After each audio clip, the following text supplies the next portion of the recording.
السلام علیکم یا سیدی یا رسول اللہ وعلی آلک و اصحابک یا حبیب اللہ۔ حضرت ابو ہریرہ سے روایت ہے، مسلم اور بخاری میں یہ موجود ہے کہ اللہ کے پیارے حبیب سرور کونین صلی اللہ علیہ وسلم نے ارشاد فرمایا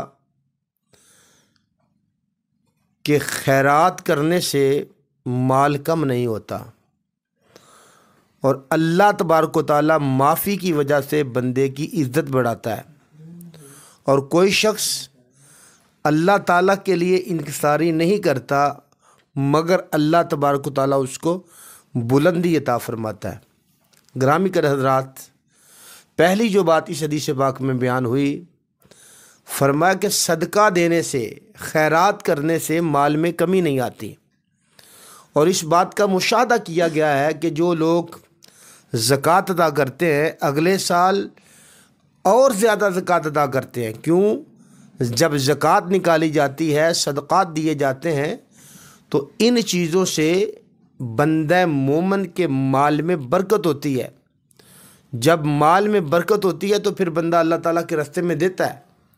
تو اس لیے فرمایا کہ جو بندہ راہ خدا میں مال خرچ کرتا ہے تو پھر رزق میں کمی نہیں آتی۔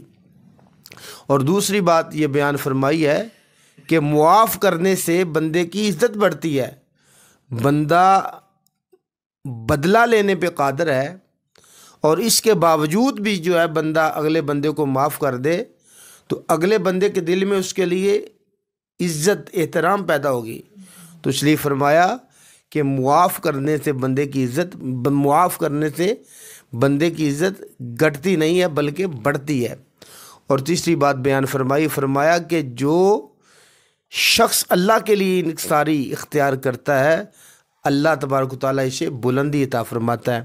گرامی کے حضرات، اللہ تعالیٰ کے راستے میں دل کھول کر خیرات کرنی چاہیے، اور خصوص جو بندہ اللہ تعالیٰ کے راستے میں خیرات کرنا چاہے اس کو سب سے پہلے دیکھے کہ اگر جس کو صدقہ دینا ہے یا خیرات دینی ہے، اگر اس کا رشتہ دار ہو اور وہ حقدار بھی ہو تو اس پر ڈبل ثواب ہے۔ ہمارے ہاں کیا ہوتا ہے، صدقہ دینے کے لیے، زکوٰۃ دینے کے لیے رشتہ داروں کو چھوڑ کر دوسرے لوگوں کو ڈھونڈا جاتا ہے کون حقدار ہے۔